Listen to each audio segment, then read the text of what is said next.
I wrote a Substack article with the title, I Don't Know Who You Want Me to Be, and it highlights what it feels like to abandon yourself. And when I was writing this article, I noticed something really interesting. When you think of self-abandonment, think of a moment when you're waving your white flag, you back down or you give up in a situation, but it's much more subtle than that, because every time you self-abandon, you're gaining acceptance, but you're losing how you really feel.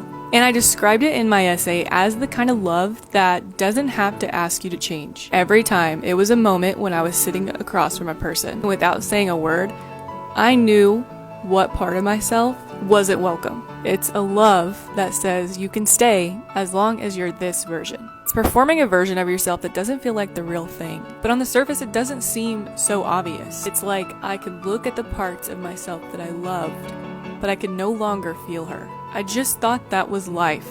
But then she started finding me in my favorite songs, in my favorite movies. It was as though my mind had recognized something my body had forgotten. It was nostalgia. But it wasn't nostalgia for the past. It was nostalgia for a life unlived, a life abandoned. And these little reminders were like pieces I collected back to my world, bit by bit, collecting the fragments that I had abandoned and giving them a home inside myself. Carl Jung says, the privilege of a lifetime is to become who you truly are. And every time you self-abandon, I think you lose a piece of yourself.